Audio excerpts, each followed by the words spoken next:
Hey everyone, welcome to Wildlife Inspired. I'm your host, Scott Keys, and today we're doing another live episode. And my special guest tonight is Derek Shenot. I think you're really going to appreciate this one, so let's jump right in. When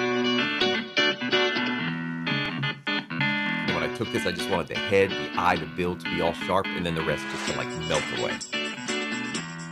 The thing I have to say with ducks is it's hard to get creative with ducks or waterfowl in general.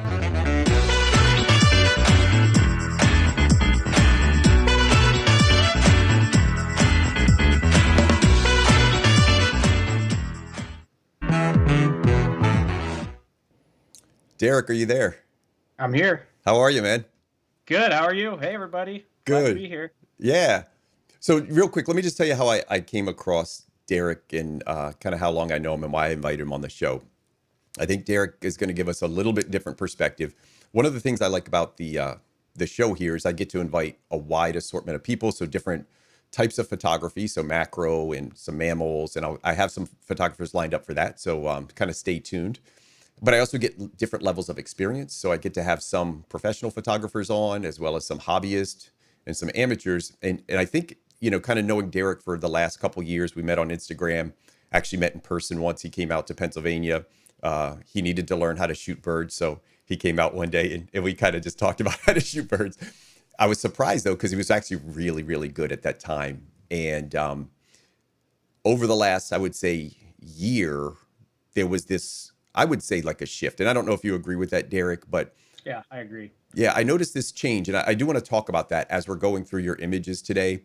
Kind of like, where does that click happen when you go from, you were always very, very good, but where does that happen? Like, where does that switch happen when you go from good to what I would consider great?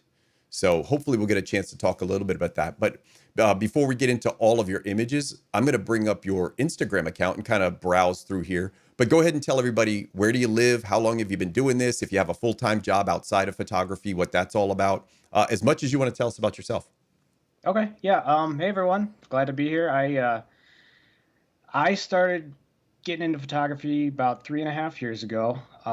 The wife and I started traveling, started seeing a bunch of cool stuff, and I got hooked on the animals that we were seeing. And I remember I think it was in Belize or somewhere in Central America. We were seeing like howler monkeys and stuff, and I was taking pictures on my phone, and those didn't turn out that great. So after that trip, I came home and bought a camera. And yeah, so from there, it was just an obsession that grew.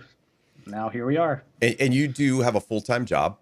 I do. I'm mostly almost 100% a weekend warrior. I'll get out in the evenings occasionally, but yeah, almost all the weekends. So Okay. And when you are when you're doing weekends, is it pretty much like every weekend, both days that you get out or try to get out? So my weekend since COVID hit has been 3 days: Friday, Saturday, Sunday, and yes, every single day. Yeah. Okay. So you enjoy it still. You still get a kick out of it. You still love it. Get out. Yes. Okay. Yep. Was it an immediate addiction when you started shooting? You know, my first target was river otters. I've heard about this place that people were seeing them, and I went every single morning for a month trying to find them. And finally I found them, got, whatever picture I got. I mean, it was horrible at the time, but, and then it was just going out and seeing what else I can find. And then I'd say last year is when I really started to figure things out and got a little bit better, and hopefully we'll continue to get better. All right. A couple quick questions. I'm going to pull something up on my end. What gear do you shoot? Because people generally do like to ask that. So real quickly, most of the images that we see here look like they're a very similar type of focal length. Yeah. So I use the D5, and then I use the Nikkor 300 2.8 with the teleconverter. I couldn't afford the giant 500, which I want, but okay. So I'm usually shooting at 420 millimeters. I will use the D5 or the D500 occasionally for the crop body. But yeah, that's my main gear right there. I just got a Z6, but I haven't taken it out to the field yet. So okay. And in one final, so I think it's very interesting. We're going to talk about your lens choice because I do find it very interesting. That is, by the way, the D500 320 2.8 or 300 2.8 at 420 with the teleconverter 420, yep. is one of my F4. favorite setups to shoot, by the way. I love that setup. Whenever somebody asks me about lens choice for Nikon, and there's two choices. One is 200 to 500, like when they're looking to take from the kit lens to the like kind of big boy lenses. Or I always say, get a used. I don't know if you asked me that, but that's always my advice. Shoot the 200 to 500, but see if you can get your hands on a 300 2.8. Put the teleconverter on. It's going to be faster. It gives you a similar focal range. It's not the same range, but it's similar. So you can shoot some mammals or big waders, stuff like that. It also gives you the ability to focus a very close. So if you're doing different work where you're getting very close to a subject, or subjects are close to you, you can focus that down to 6 feet.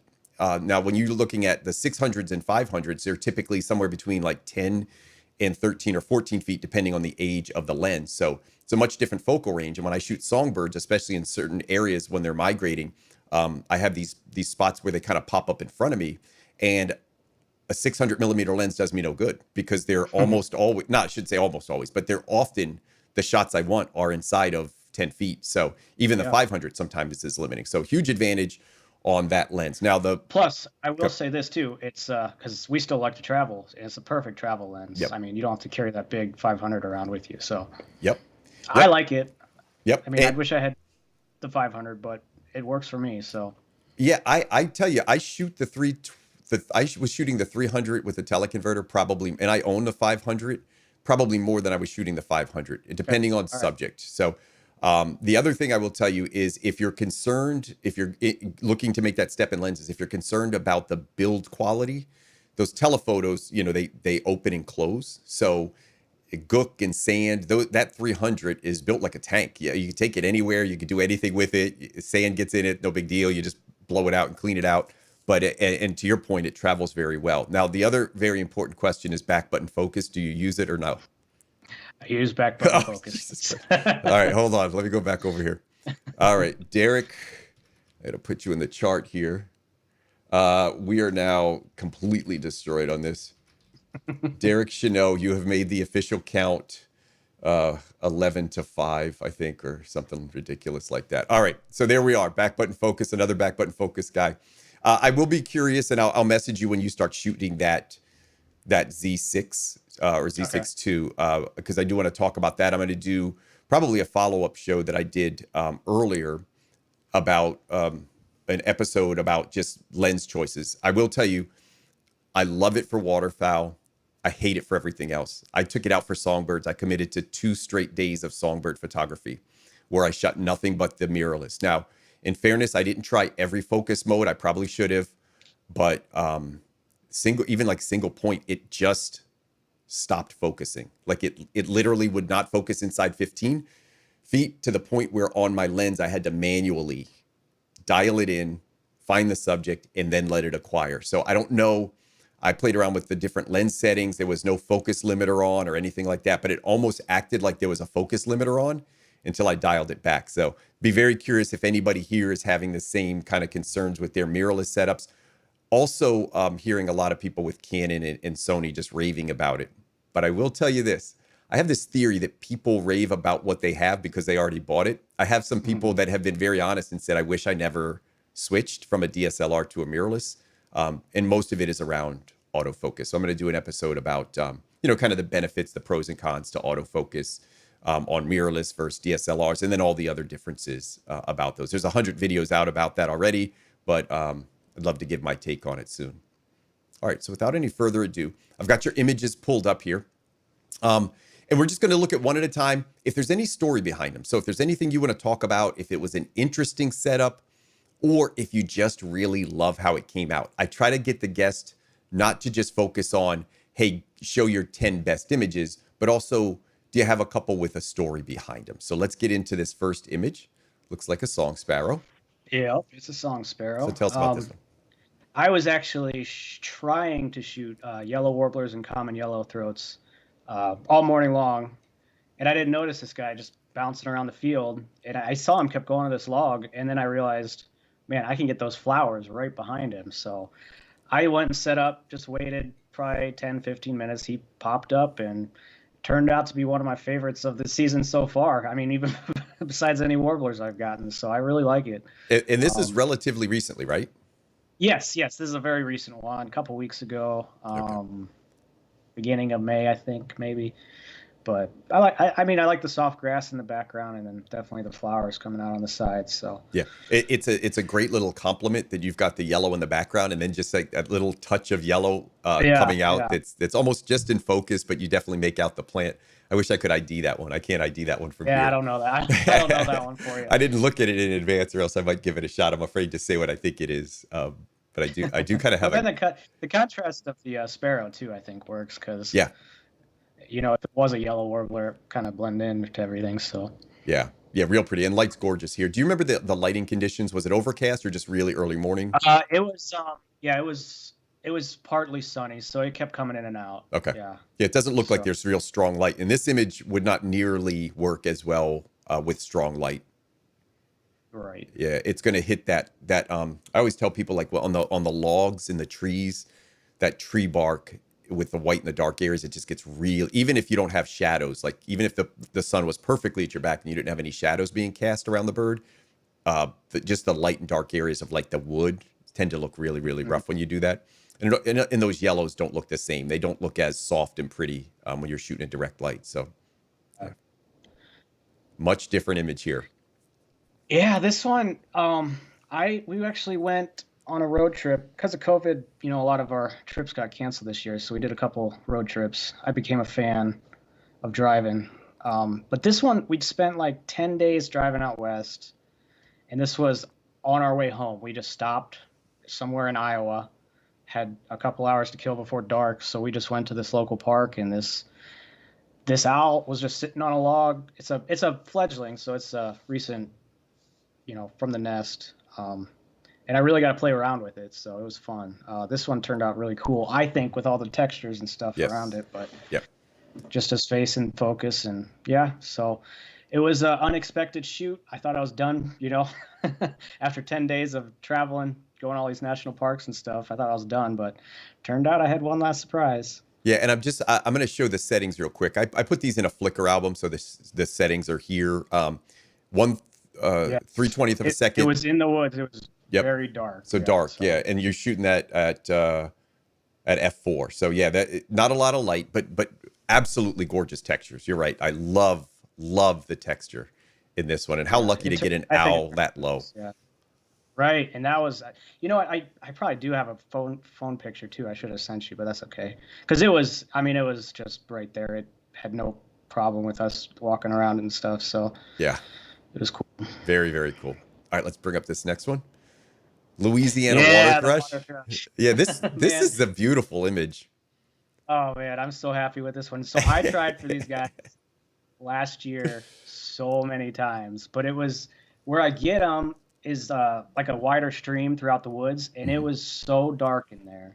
I could not get anything out of them at all. So that was the first thing I tried for this year, and I got this one. So the rocks, the focus rocks, just in that little blast of whatever it is in the back. I think the light was hitting Yep, another rock or something in the yep, background. So yeah, and then the love it. pose too. Love it. Love Love it. it. Well, one of the things I think everybody that shoots warblers or like songbirds in general, this is one of the first migrants to come up. So, everybody's itching for migration to start, and all of a sudden it's like for us in Pennsylvania, like the middle of April, sometimes early April if you're a little further south, and it's like okay, and you see somebody post a water thrush, or you see like an eBird list of a water thrush, and like migration just started. It's time. Yeah, it's time. And this is always one when I'm itching to get ready.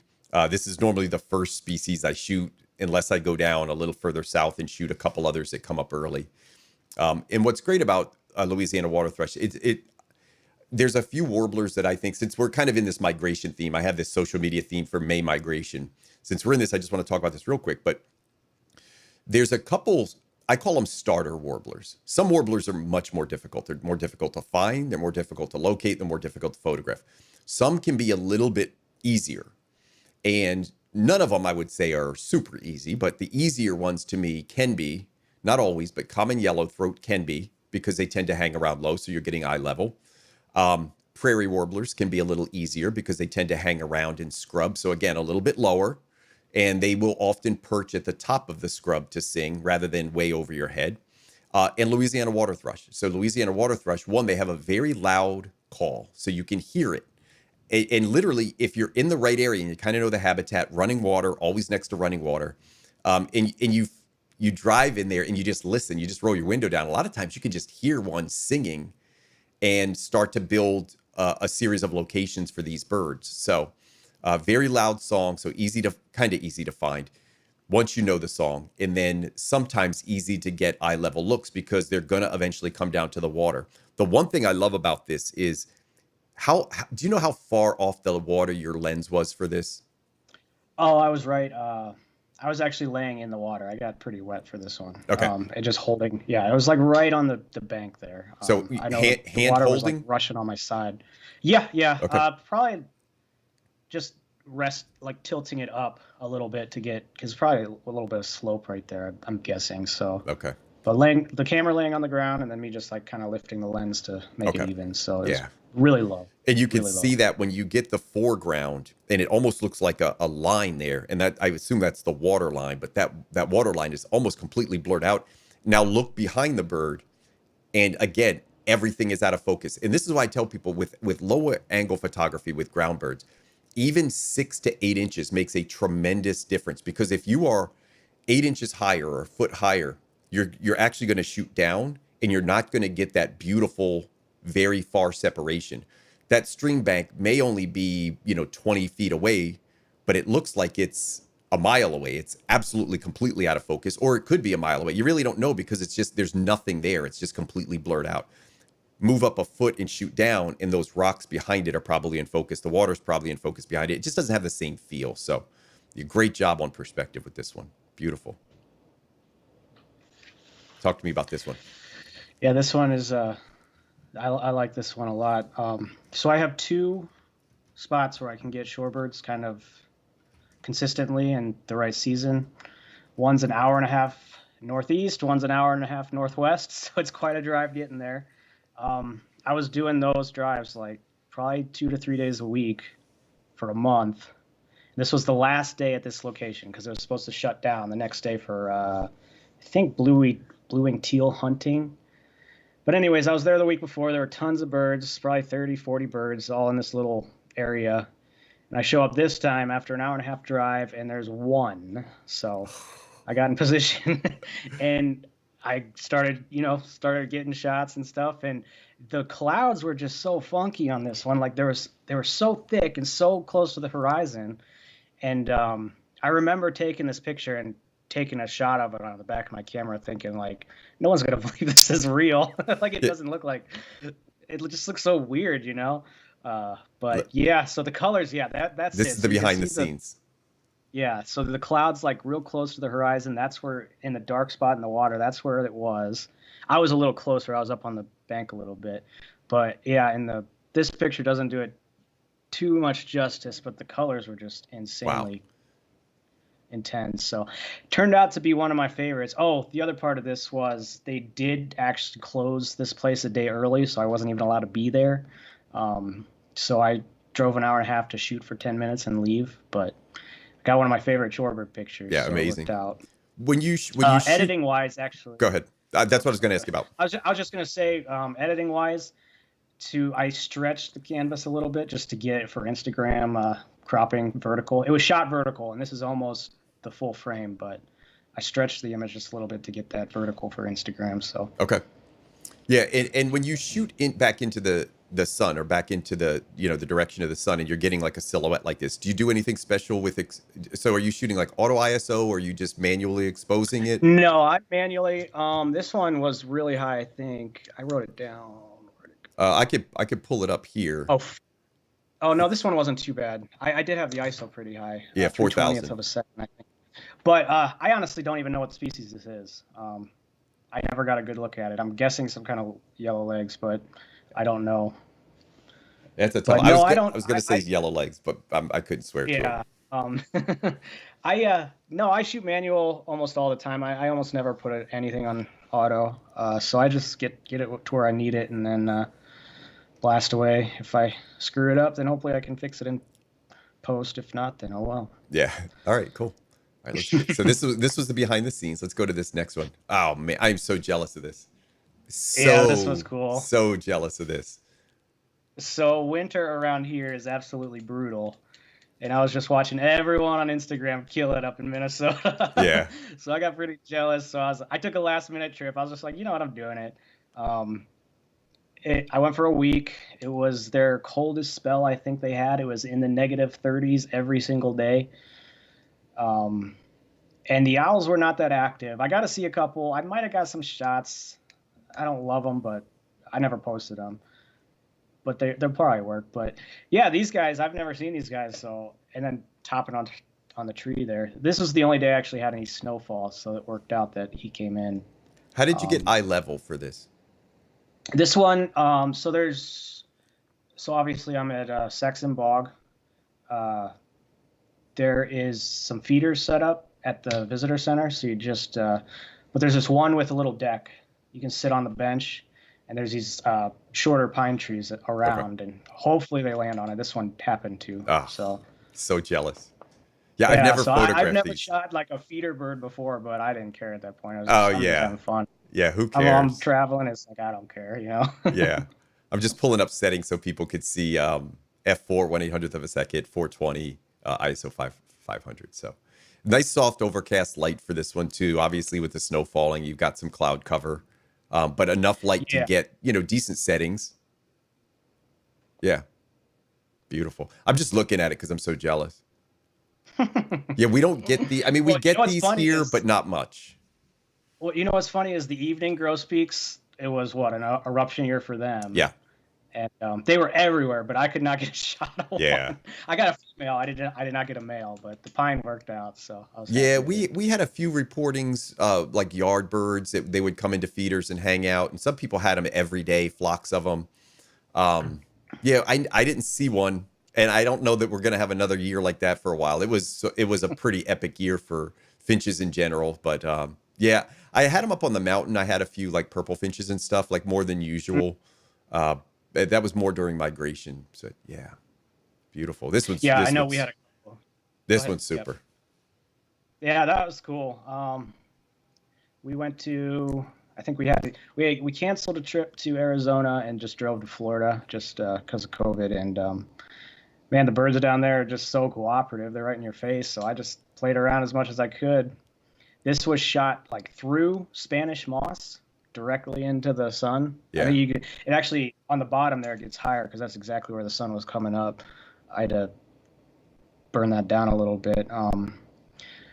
But yeah, this was a night heron, one of the night herons, I forget. But yeah, I just like the way it turned out. It just looks super cool. Yeah. It's just an interesting shot. Yeah, really interesting effect. I was trying to figure out what. Now it makes sense. Now I can when you said Spanish moss, I'm like, okay, now I get it. Yeah, yeah, but just super artistic. I pulled the settings up earlier to show that you had stopped this way down. Really high, I think. Yeah. F13. Yeah. Yep. So that's how bright the sun was directly behind him coming out. So yeah. But it worked out. The Florida birds are fun. They definitely. It's almost you can cheating. have too much lens sometimes. It is. It's almost cheating. But it's like, what is going on? This is a different universe. Yeah. Now I noticed the date on this. So this was back in December 2020. So this was like during COVID. Would you say? Yeah. Was COVID an opportunity for you to get better as a photographer? Like, did you use it? I think so. So I've been doing this for about 3.5 years. And for like 2 of those years, my entire strategy was just wander around and see what I could get. I think last duck season, so last March 2020, I think something clicked where it was like, this isn't working.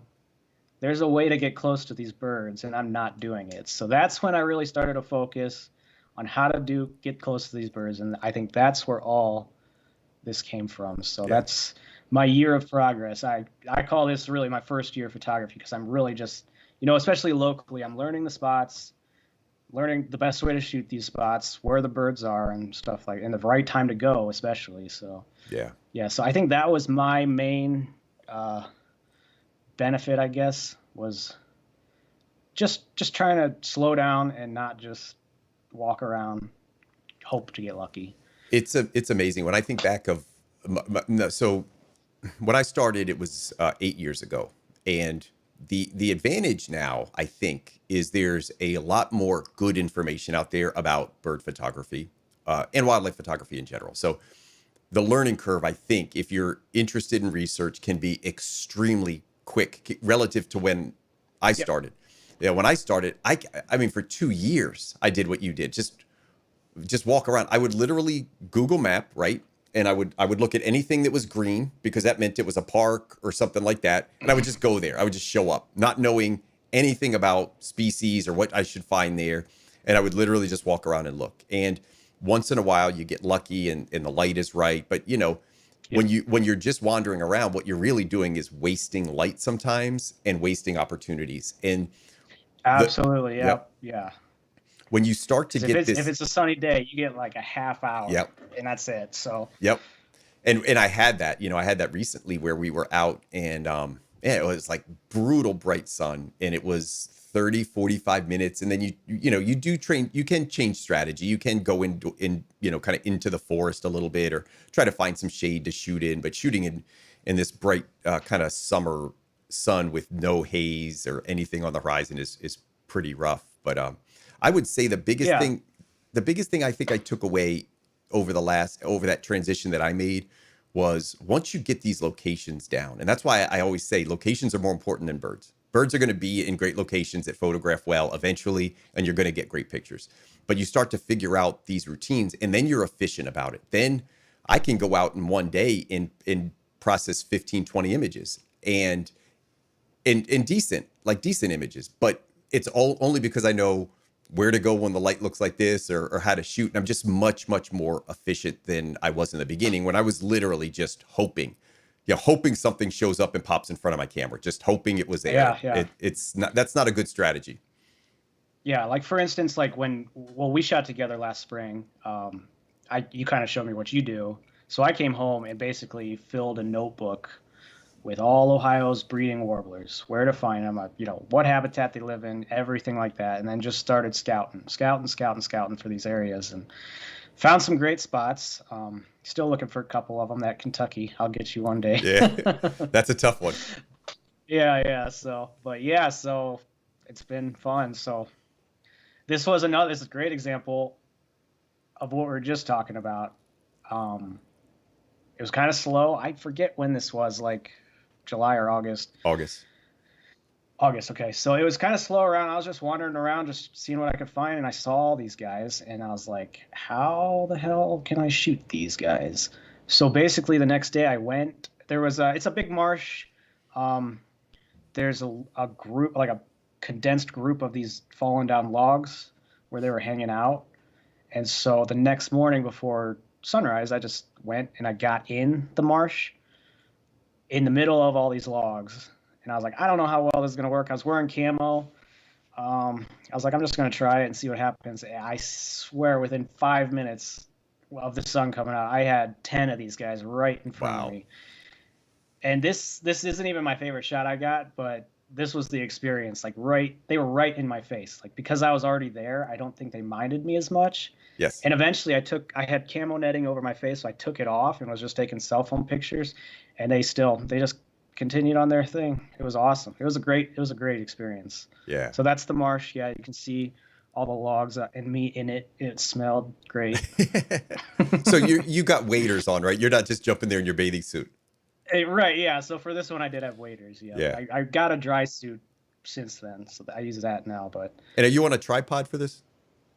This one was a tripod. Yes. Yeah. Okay. I can't see it, but I had to assume that was either that or some kind of floating device. Yeah. But yeah. I love the experience. So I had this experience recently. I've been working on a project at my home, and so I've been going out there in the morning and literally just sitting in a tripod, throw a camo on. I have some water running back there, and I had a feeder out there. I took the feeder down just to see what would happen and would specifically migrating birds be attracted to water. And in some cases, I think they were. But in that process, it was just cool. Like you're just completely blended in. Fox, Yeah. a fox that I know is back there, but never really seen him. One of the kits just walked out kind of near the camera. I had a deer walk up. I don't know how they didn't smell me. Now, the minute I moved the lens, it noticed some movement, but it probably came to maybe 8 feet, 10 feet in front of me. And then a groundhog, which I have literally never seen before behind my property. He came out, and it was a she, but she started like just clearing out. So now I know who's eating my plants. She came out and just started clearing out some plants.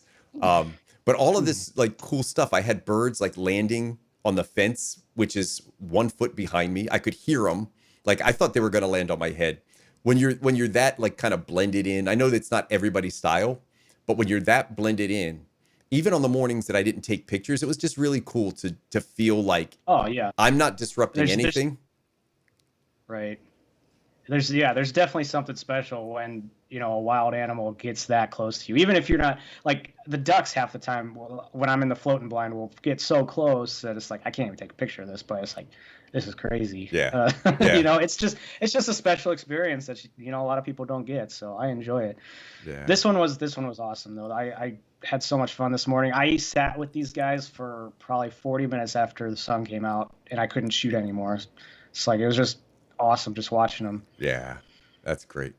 All right. So I think I'm guessing we're at the 7th out of your 10 because I think I saved my favorite for the last 3. So I got to organize these. So I put these in kind of order of the 3 that I thought were my favorites. I think you're right. Yep. So this one, I'm going to tell you what I love about this. Go for it. I love the composition. Like love like this is so what I love, putting that framing of a plant that kind of frames the subject, and it's just a great example of how you don't have to try to fill a frame with the bird. I think people get so tempted to overcrop or overshoot, meaning you're shooting this. Let me see. Are you on a D? Okay, so you're shooting this on a full frame body without a ton of megapixels. The D5 is not a high megapixel camera. So I forget if it's 24. I don't know the exact number, but it's not a high megapixel camera. So with essentially a 400 millimeter lens, and I think it's a great exercise. I think everybody at some point should attempt to shoot, if they're on a crop body, should attempt to shoot a 300 millimeter lens. And if they're on a full frame body, to shoot a 300 to 400 millimeter lens. And just, especially if you're making that transition from, okay, I'm getting some decent shots, but they all start to look the same. I have this expression about, I don't know if you've ever heard me say it on Instagram. Some people get offended when I say it, but I've used the expression with people that have asked me for advice. I'll give them advice on their Instagram account. And I said, what I noticed is it looks like a high school yearbook. And they said, what do you mean by that? And I said, well, they're all different birds, but they're all shot in the same crop, meaning every bird is cropped like this, and the bird fills this much of the frame, and it starts to just look very repetitive. There's no variation in light, and there's no variation in composition. And once you start looking at your compositions and start challenging that, you end up with images like this, where you don't have to fill the frame. You've got this beautiful light in this gorgeous composition. And this is absolutely one of my favorites. So I don't mean to steal your image from you, but I love this so much. I just wanted to tell you why I love it. But go ahead and tell us about the shot, maybe behind the scenes. Well, no, I was just gonna say, like, that is a very self-aware struggle I have, is the whole yearbook thing. So I try, but I'm not that great at it. But if you look at my Instagram, it's a lot of just close-up portraits sometimes, and but this one, there is nothing special behind the story of this. I just really like the image. Okay. I sat on it forever because I just kept thinking, I was like, it'd be cool if the bird was on top instead of like in the middle. And then I started thinking, that's not a common yellowthroat. That's not what it does. That's not its behavior. Yeah. And then once I started editing up and posting it, it turned out to be one of my favorites, warblers that I have. So I really like this one. I have a field here that I work with common yellowthroats with, and I have some, kind of these vision shots. And one of them is actually very similar to this with a different plant. Do you know what plant this is, by the way? I don't know. Okay. I'm not. I think it's a native. If there's any, I don't think my native plant audience is on tonight. I think it's called Joe Pye weed, which is a really, Okay. it's a really good native plant. It's a great pollinator. If I'm right, I didn't do any research on this. I should have checked before the show, but it kind of feels and looks like Joe Pye weed, which to me is a bonus. So anytime you get a bird in a native habitat, I think it's even better. So many of these fields, these low scrubby fields, are being taken over by imported ornamental plants that have escaped cultivation, and now they're just out loose, and they literally destroy habitats. Fortunately, the birds still make homes in them, but for somebody who enjoys native plants, it's kind of it's disheartening when you see these fields of scrub that these often live in now. Things like multiflora rows and these real bushy, dense areas that they like and can support themselves, but maybe not good for the environment in other ways. But anyway, this one I love. So great job. And if there's any native Thank you, plant sir. person on there, you can let me know if I'm correct on my ID of Joe Pye weed. All right. Now, this one I hate you for. Yeah, this one I hate you for. Yeah, this one was great. Yeah, you Man. must have caught. Do you know? I'm thinking your last image is going to be your most popular. This one My had most to be. popular image ever. This had to be up there, though. Yeah, this one got quite a bit of likes. Yeah. I actually think that the yellow warbler and the flowers that you did on whatever the last show, I think that might be my most popular one. Okay. But the next two are pretty close, I think. So. Okay. Yeah, this one. So I have never been a birder. So all this kind of came together in one, the photography and the birds. So before I even started shooting, I had no idea anything like this existed. Wow. And once I saw them, it was a dream just to get a shot at one. And then I wound up with 3 in a row. So yeah, this is one of my favorites. So are you telling me this is this the first time you photographed these? Yeah, first time. Well, I got some crappy images out there, not ever posted, but like I've gotten close enough to get them, Okay. in front of my glass, but not post worthy. But yeah, so this one was, I think there were 7 of them total, like 4 females and 3 males, I think. And we had 1 swim by, and that was it. But this one lined up perfect. I got a couple other shots out of it, but this one was my favorite for sure. Yeah. The 3 males. These are by far my favorite waterfowl out there. So Yeah. One of the most plus the light. Yeah, one of the most striking birds. And you really got it all here. You got the great perspective. You got that great background pattern with the real nice, vibrant light. One of the things that's neat about sometimes when things just, and it doesn't always, you love to say, I actually planned to get this background color to match the breast of the bird. But, sometimes this stuff just also happens. And when it does, it's super cool because when you look at the colors right here on the hoodie, Yeah. it almost perfectly matches like these background tones back here. And it's just a great image. And getting 3 in a row, like 3 males yet, like, gosh. So I will say this. I knew these guys were on the pond, the lake or whatever. And I was shooting more for the light. So I set up in this other area where I had not seen them go. It was just luck that they swam over there while I was there. So I was actually, there was ruddy ducks in the spot I was shooting. And these guys happened to swim in, and it worked out. Yeah, I guess it did, didn't it? Because I saw this on Instagram. I'm like, that son of a bitch, like that son of a bitch. I don't know if I had posted like a hooded merganser around that time or something, and maybe there's one I really liked, and it was it's probably like a single portrait, and then I saw this, and I was like, he's killing me, man. That is to get 3 in a row like that is really, really, really sure it good. doesn't happen that often. No. It's hard enough for me to get 1. No. All right. Then let's get to this one. So this is your this is also a shot I have wanted to get for a long time. I don't shoot these short-eared owls a whole lot, but to get one that just has that symmetry and the perfect eyes on you. Is this a subject you have photographed a lot, or is this just dumb luck that you got first time out? No. So no, I went for these guys specifically. Okay. The shot itself was completely dumb luck, but we have a couple shorty spots around us. I don't go to them because they're, it's the kind of place where you get 30, 40 cars lined down the road trying for them. So I actually found a spot 6 hours from me So I went twice this year. I'll just spend the weekend, whatever, take a day off or something and go. So this one specifically, so my weekend is Friday, Saturday, Sunday. I shot locally Friday morning and then just drove straight out to this place, the 6 hour drive. I got there a little early, probably about 2.5, 3 hours before sunset. So I was just sitting in the car, I'm just gonna wait. It's a huge area, so I was just gonna wait till I saw them start popping up, and then go over and you try to shoot them. But I finally saw one pop up, and I have no idea what happened next.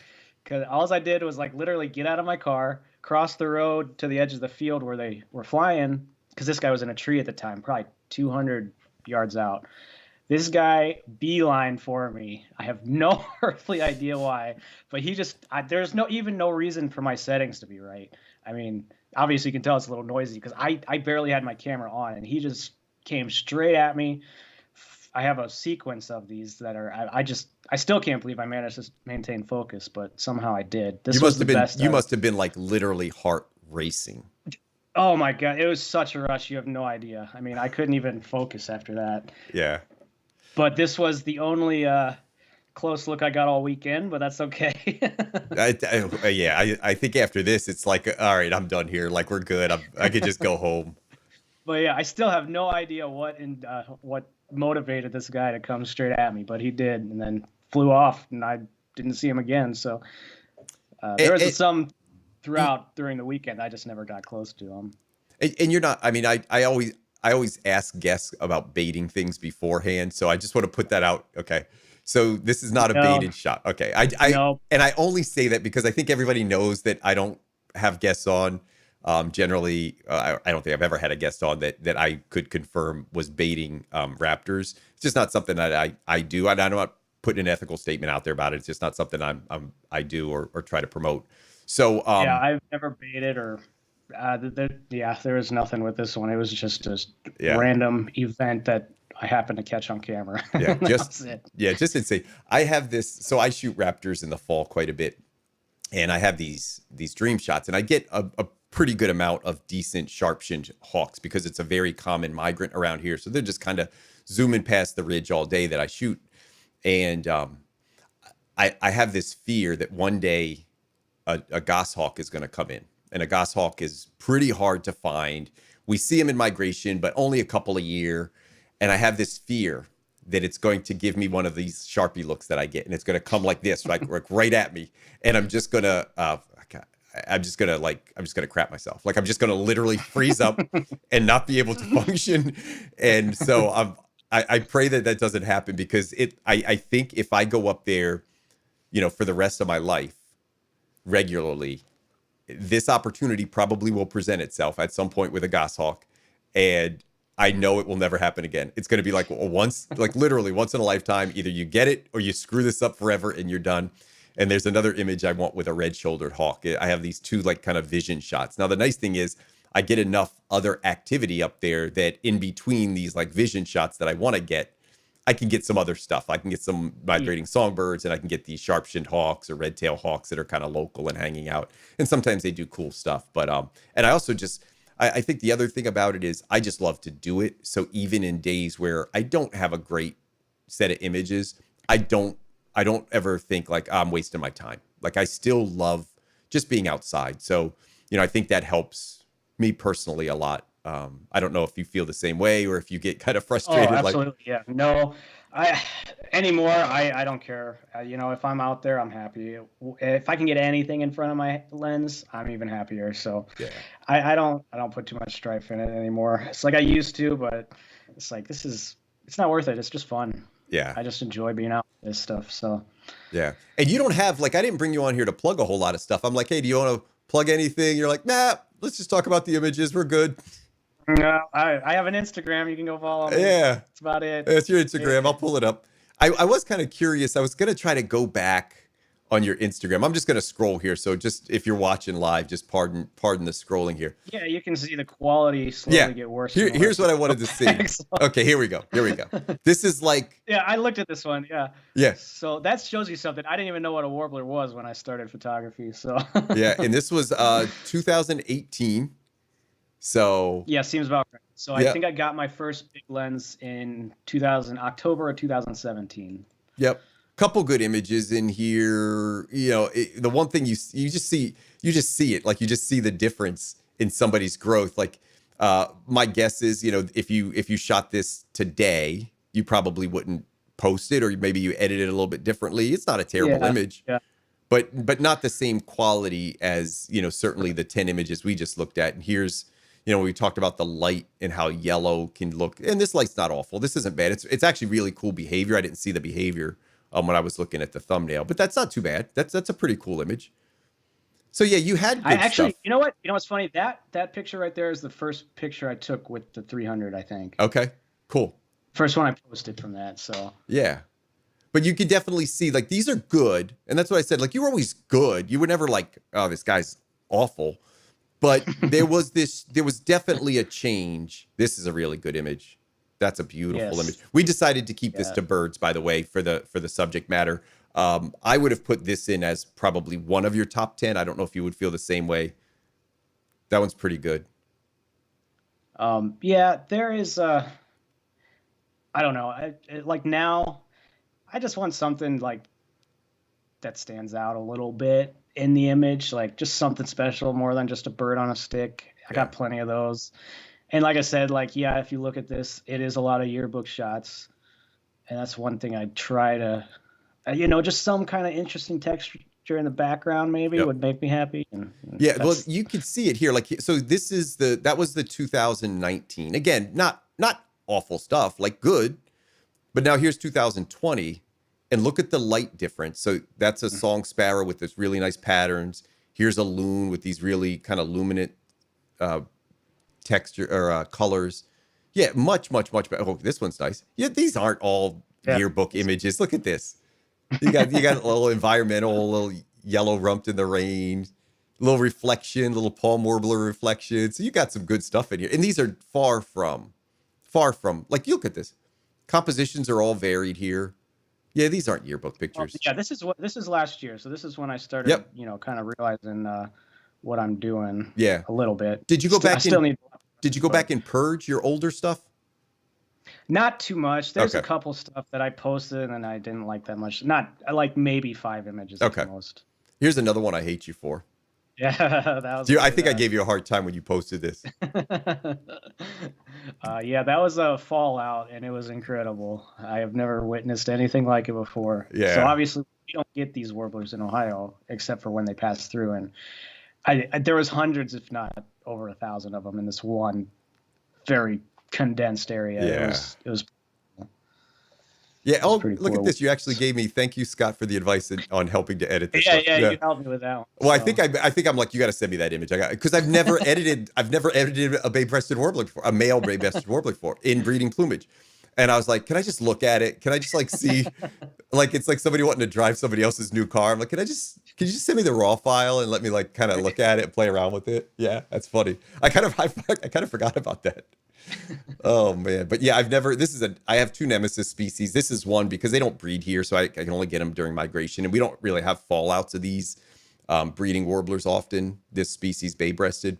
I get them in fall, but not in spring. And Nashville warbler's kind of my other one. But yeah, really, really solid work. I'm going to look over at the chat because we got through the 10. If anybody has a question, go ahead and put it in the chat. I'll scroll back up through here. I'm going to take a little sip of this fine adult beverage. And if you have a question, go ahead and pop that in there real quick. Nice audience tonight. Thank you, guys.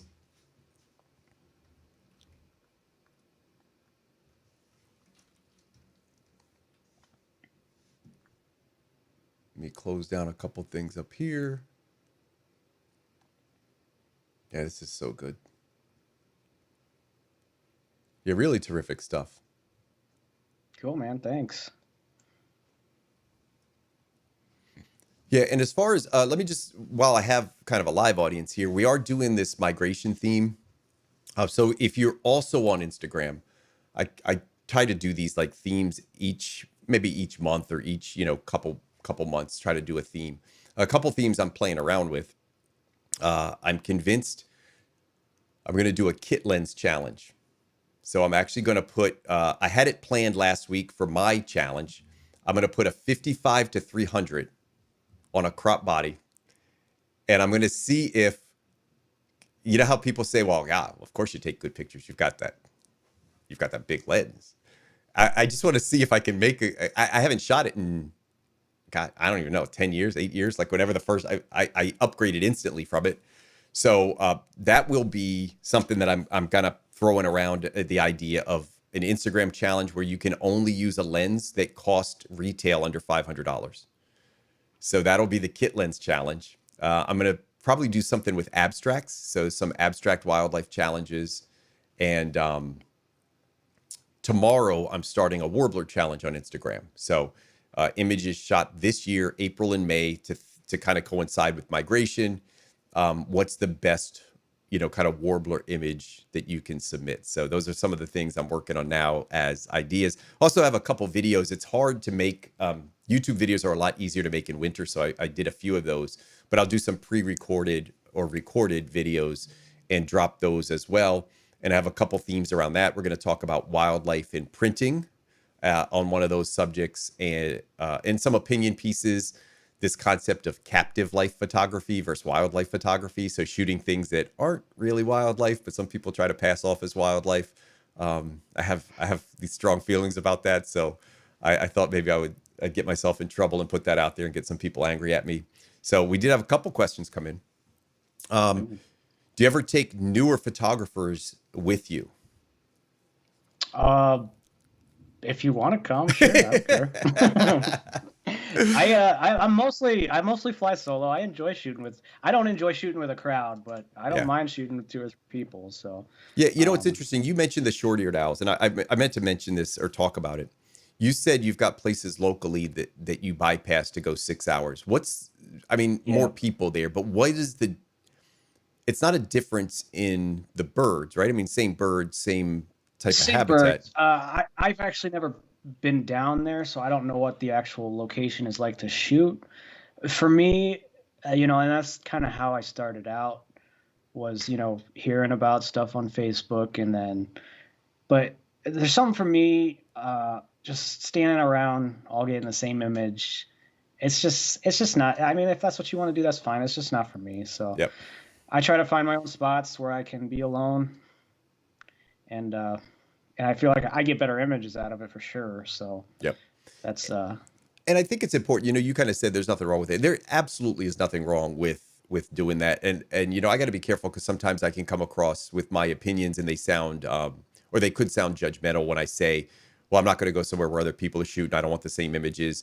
It really is just personal preference. I really don't like when I get an image, like, for example, this short-eared owl shot, right? If I got that image and 3 other people were sitting next to me and they all posted the same image on social media, I kind of feel like it's not that unique anymore. It's not that special. Like, there is this thing about getting unique images, at least for me, and I think it's for a lot of people, that when you're by yourself, you will get those unique images.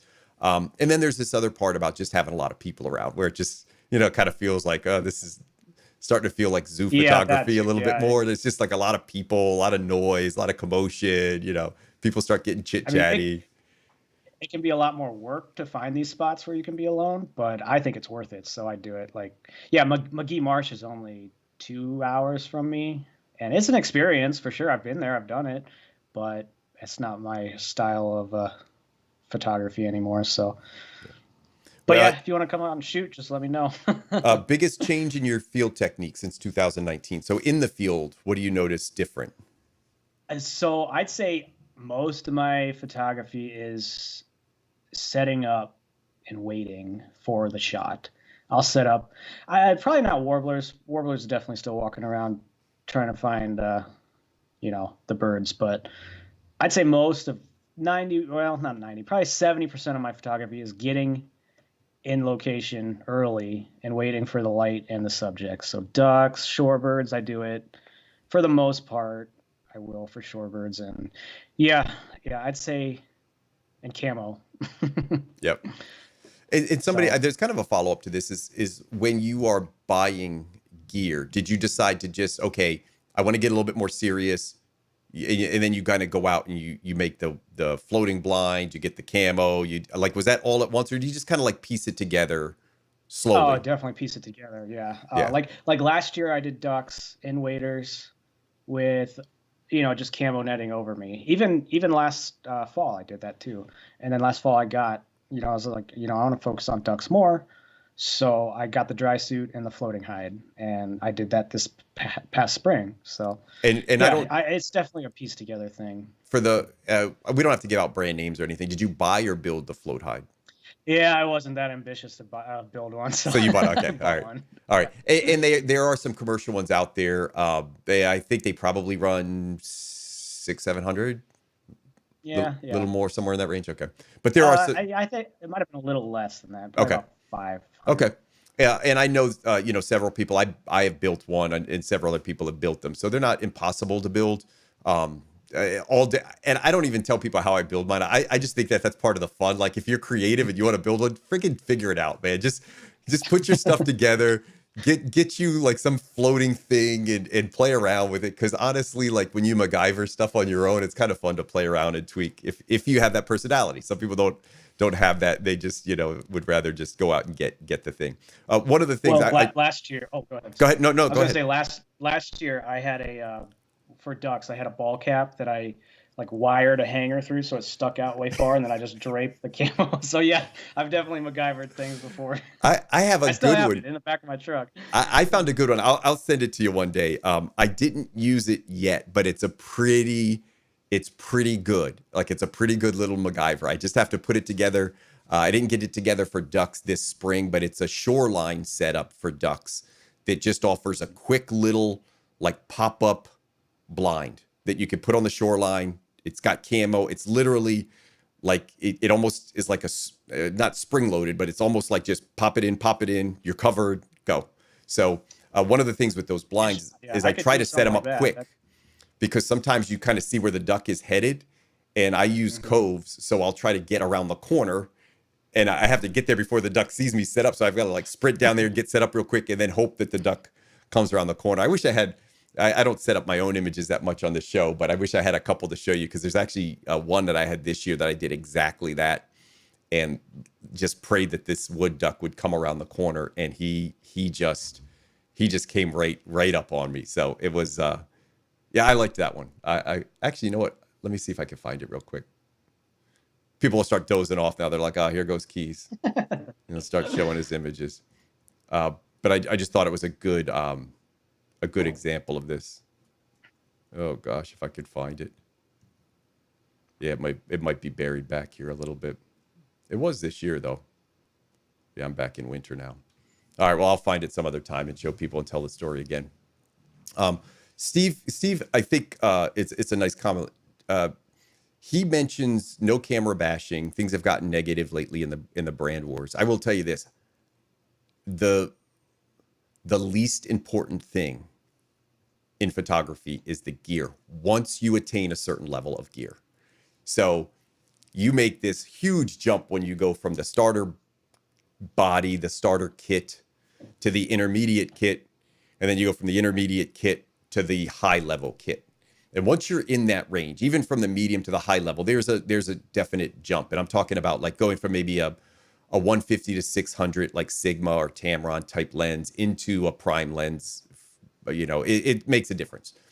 But once you get there, almost everything after that is the photographer and how they use the equipment. So honestly, Derek, if I gave you a Sony after a week and you figured out how to use the thing, or I gave you a Canon, and I would say this is true of every guest I have on my show. They may have a preference. They may say, well, I used to shoot Nikon, I prefer Sony now, or I used to shoot this, or I shoot that, or this autofocus is a little faster or a little slower. But man, it is all about the work that you put in, the experiences you have, how good you are, your artistic vision. I mean, all that's what makes great photography. And I will tell you, when you post a YouTube, because I have this YouTube channel and I post, other content besides these live shows. And when I post or when I see other people post a topic about, hey, let me teach you how to photograph, free advice for an hour, it gets like a fraction of the views. Put a thing about there about the D500 is still the greatest Nikon body ever made, 20,000 views because people just like those gear reviews on YouTube. For some reason, they just get drawn to it and compelled to watch gear videos, which again, I just think it's a big part. I mean, it's a part of photography, but again, once you hit that level, yeah, I'm shooting with a D500 right now. Like that's what I'm shooting with. My D850 fell in the ocean. I don't want to replace it yet. I love the D850, but I'm not going to replace it yet because I think they might be coming out with another one. And here's another thing. I think I'm going to buy another DSLR. Like I don't even think I'm going to switch to mirrorless. And I'm going to be the last old guy shooting a DSLR because right now I don't see all of the advantages. Now I will say, and we've talked about this, I love the mirrorless bodies for waterfowl. But for birds in flight and for everything else with Nikon, I have not shot the other bodies. I had a guy offer to send me his Sony kit and just test it out, and I might take him up on that. So John Davis, you might have to mail me that rig, but because I do want to see what the difference is. But inherently, the technologies of DSLRs, I do believe will generally autofocus will generally be better with the DSLR because it's just a better technology for phase detection versus contrast detection. But who knows? Maybe one day Nikon will catch up and we'll see. But I'm hanging out for one more generation. So I'm shooting my D500 now almost exclusively. So, and that's not, that's a great body, but it's not a $6,000 body. It's, kind of their upper middle range crop sensor. So, all right. I don't see any other questions here. Do you want to wrap up? Do you have anything you want to talk about? Your thoughts on gear? Yeah, I was going to say the same thing. So personally for me, I just have a comfort level when it comes to stuff that I have used for a while. And that's specifically, so I bought the Z6 specifically for waterfowl this past season, but it was back ordered. So I didn't get to use it for waterfowl. And I have not taken it out in the field yet because now I'm on songbirds and I don't trust myself to try to start learning something new. So I'm just going to avoid it for now and then, I was play with it later. So frustrated with it for songbirds. 2 days straight, I shot it. I said, I'm going to commit to it. I'm just going to shoot this for songbirds for 2 days. And I did it. I got some images, but by the way, the sensor is really great on the Z6, the whole series. Like the sensors are really terrific. And once it acquires focus, no problems, but super, super, super slow. Like what a difference from the DSLR's acquisition of focus. It's not really tracking it. That's the problem. It's literally just acquiring it.